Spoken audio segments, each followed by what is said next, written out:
Yes. How'd you get the news?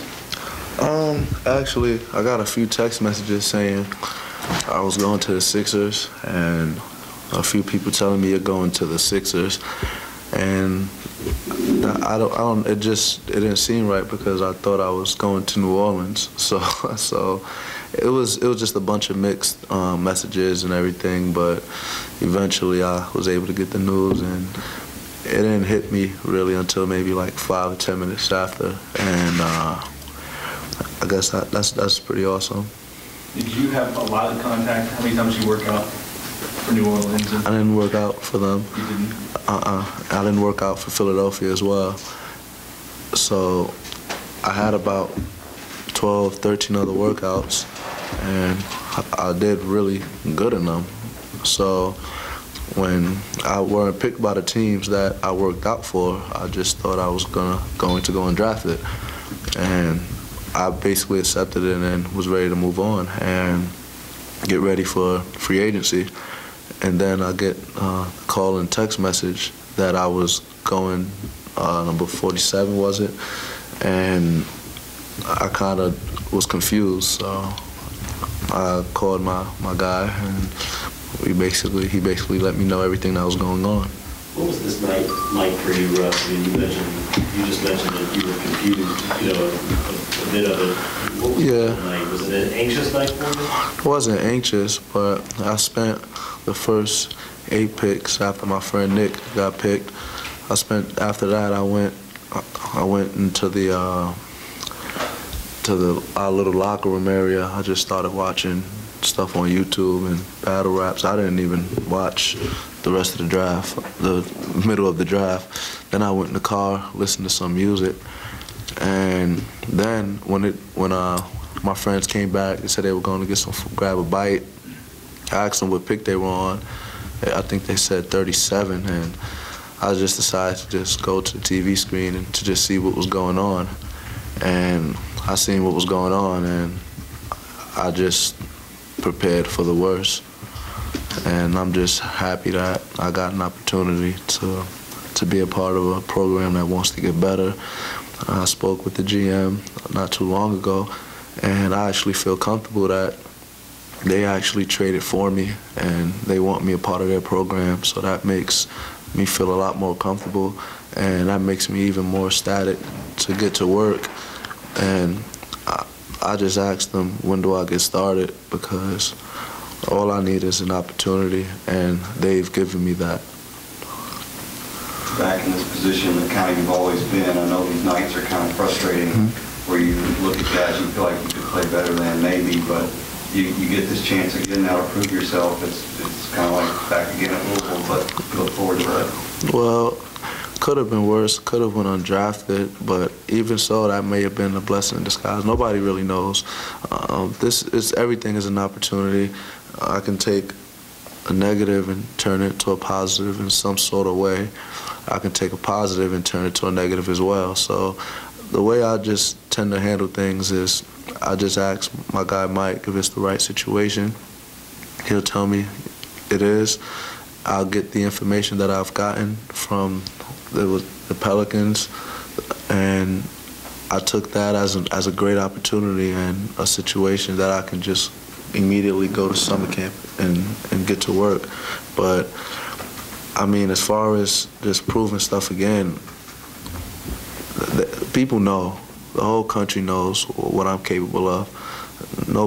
Everybody knows about Russ Smith and everybody I've matched up against the last 2 to 3 years. There's no secret to that, and there's no secret that in these workouts I didn't get the certain people I wanted to get. So everyone knows this. It's the elephant in the big room that nobody talks about, and everybody knows that. So when I get prepared, it's going to be no surprise to when I get started. Have you been in New Orleans before? Final Four. Right. Yeah. But I mean, like, away from that, in terms of... Not at all. Not at all. The only thing I really know about New Orleans is Lil Wayne and Anthony Davis. But I'm just happy to contribute to the program and to kind of help in the community. I'm a big community guy, so I'm just ready to get to work overall. It's been a rough 2-month stretch, and I get selected by a team that loves me, traded for me. I'm just ready to go. You had a chance to talk to Coach through text or on the phone at all? I spoke to Coach P a lot, and he's obviously, telling me to keep my head up and all the good stuff, and telling me everybody he's contacted. But being a head player at Louisville, playing under coach and playing under heavy criticism from media, and getting overlooked in high school, getting overlooked in the country my junior year, deciding not even to put my name. Everything has just prepared me for this moment and prepared me to accept certain things that a lot of others wouldn't be able to accept. And so I'm satisfied and I'm ecstatic in the situation I'm in. I wouldn't want to be nowhere else. And like I said, I'm just completely ready to get started. I'm ready to play 5-on-5. Did you, after all the workouts, did you think mid-30s to 40-ish? I mean, what was the agent telling you? Well, I was told somewhere, well, not told, but the way my workouts were going, the way everything was going, the hype around the situation was 26 to 40. I worked out for all the teams in that range. And what happened, and then I had told my dad and the people close to me, I wouldn't be surprised if I end up going mid-40s or near late second round. But at the end of the day, I also said it wouldn't surprise me if I went undrafted. So I wasn't walking around boasting about where I'm gonna go and this is the pick that I'm going to be at. But everyone knows what went on in those workouts. Everyone knows. When you talk about the elephant in the room, was it that during the workouts you didn't get to work out against some of the players that were drafted higher? Is that what you mean? Well, I didn't get a chance to. There's a reason behind all of the madness. There's a reason. Everyone knows that, and I wanted that, and I wanted those matchups, but there's certain protocols that wouldn't just allow that, and it's no secret. It's no secret about myself as a basketball player, and that's all I have to say. I'm not really mad, but I'm just more frustrated as far as how many what do I have to do? I don't know what I have to do to gain the respect of the people I need to gain the respect from. You can't make everybody happy, but I'm gonna make everybody happy one day. It's been kind of an interesting process following your draft stock and all that stuff. There was, at a point, Peyton brought it up early on that you would be a great individual workout guy because you are so good one-on-one and in smaller, 3-on-3 drills. And you did well with the Clippers workout, and people are starting to talk about that. And then you still see the stuff that, like from Sports Illustrated, saying that, it's the elephant in the room that nobody wants to sit there and acknowledge. It's a situation where they look at somebody who's 6'1", 165 pounds, and they say, well, we want a guard who's 6'3", 180, or 6'2", 190. I can't argue with that. That's beyond my control. I can't give you that. But what I can give you wins beyond wins. I can give you every time I've matched up against one of their highly tutored guards, I've came out victorious. Not only this year, but last year and my sophomore year. Every time I've competed in the workouts, we know they know what went on in those workouts. So I don't have to sit here and talk about myself. If metrics is going to keep me from making people like me, then that's something that I could deal with. But if you're going to sit here and tell me that somebody is better than Russ Smith, I won't accept that. Well, and that, I think for a lot of us in here, we see a lot of chatter on Twitter from Louisville fans who are kind of upset because of the success you had against Shabazz Napier and some of the other guys who were picked for you. Does that kind of pop into your mind at all in terms of frustrating you? Or? Well, at the end of the day, I have a lot of respect for those guys and what they do on the court, but don't act like what I do is not something that you can't. That's not better than the next man's work, or better than, or somebody else's work is just better than mine. Have a lot of respect for Napier. He's a 2-time national champion. I can't take that from him, but I think head to head, I've been very successful. We played against Alfred Payton at Louisiana Lafayette. I felt like I was very successful, and our team was very successful. Played against Carter Williams, played against Marcus Teague. I played against a lot of those guys, Deron Lamb, and we're all great friends. But at the end of the day, I've been very successful. So the last thing I need to hear is that I can't play at that level, because I think that's ludicrous. It doesn't make any sense to me. And like I said, the elephant is in the room, and when people start to acknowledge it, then that's when the world will be a better place. But if you don't want to acknowledge that elephant, then it's beyond my control. Russ, right now, are you more motivated than any part of your basketball career? Yeah, because it's gotten to the point. I've been wanting to play 5-on-5, and I've been wanting to get certain guys in these workouts that I didn't get, and with the chance I got to play 5-on-5, I completely destroyed the workout, and there was no secret to that. When I got into these workouts, you want me to go by my man every time. I went by my man every time. You want me to make mostly 60% of my shots, 70% of my shots. I made 60, 70% of my shots. You want me to finish at the rim, I finish over the rim. You want me to get guys involved in assists, I get guys involved and I assist. You want me to defend and not let people in the lane, I defend and not let people in the lane. What more do you want me to do? You want me to win? I won a national championship. I went to a Final Four. I won Big East, and then I won an AAC. We won our regular season twice, 2 times in a row. You say I can't pass, I led my conference in assists per minute. I don't understand what I have to do, but now I'm with a great organization, and I am going to be successful, hands down, hands down.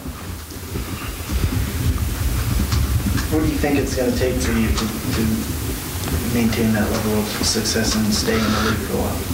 Playing basketball, money doesn't motivate me. My family, my fans, that's not what motivates me. That's not the reason why I play, because at the end of the day, I can lose fans. At the end of the day, I can lose money. That doesn't motivate me. What motivates me is competing. So I will always, and every day, every minute, every time you look, every time you think, I will always be motivated. If you throw a basketball out there, I'm going to compete regardless. That's the only thing that pushes me. There's no, I don't need but a basketball to motivate me.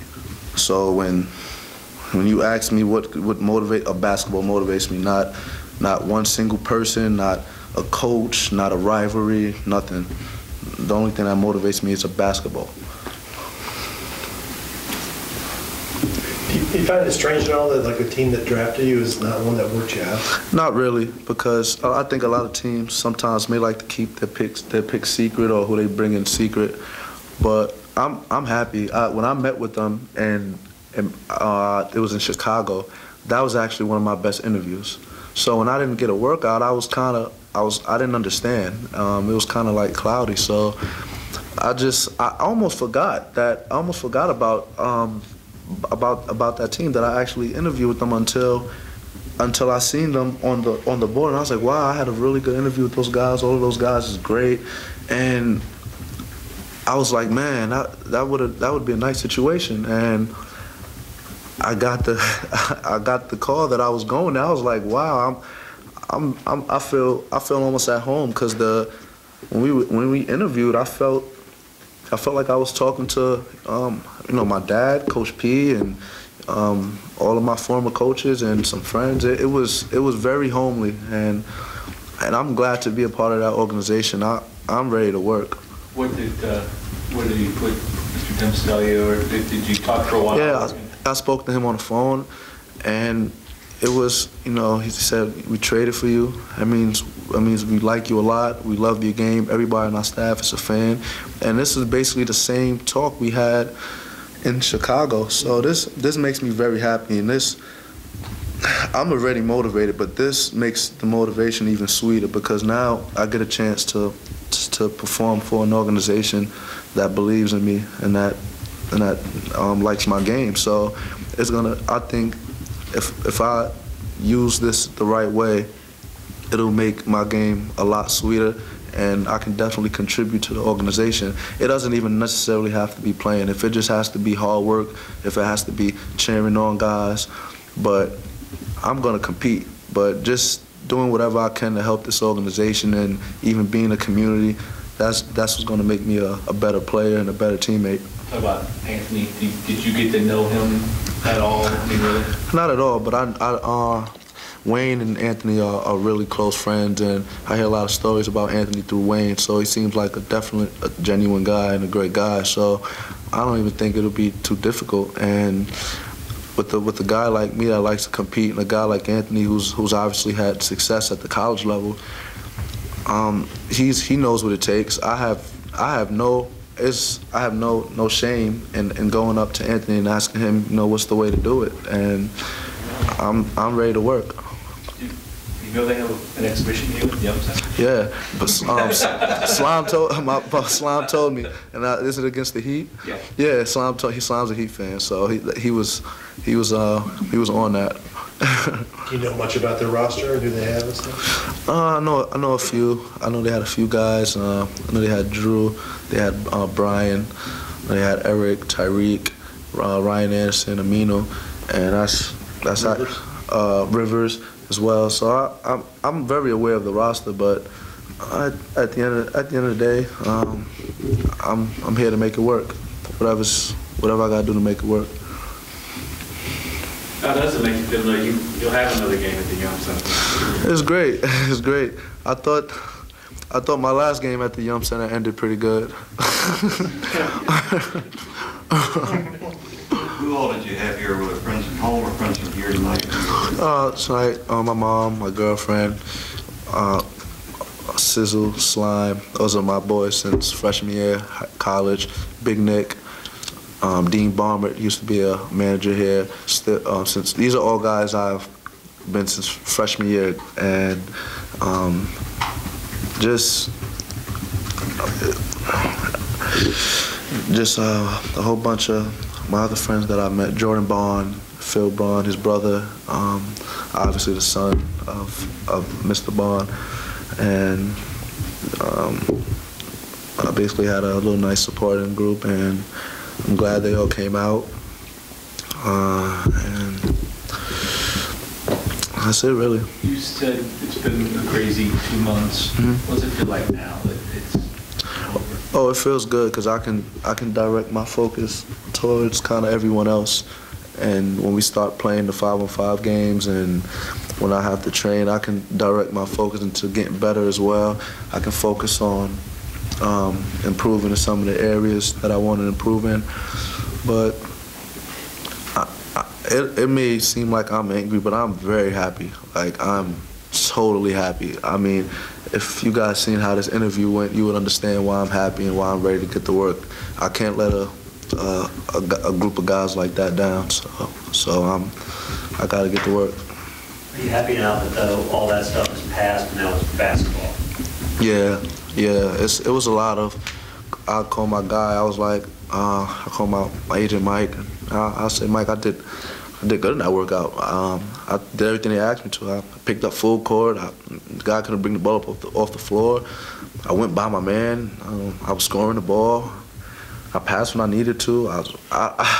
So instead of doing that for every workout, now it's just, okay, I'm in a home now, and now let's make it work. Where's their summer league team, Vegas or Florida? I think Vegas. That's what I think, but I'll find out as soon as possible. My phone's just going off. One more for Russ here, let him get out of here.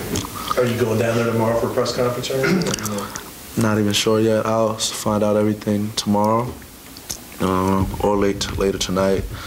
But we'll see what happens. Great, thanks for taking the time, Russ. Appreciate it. Thank you.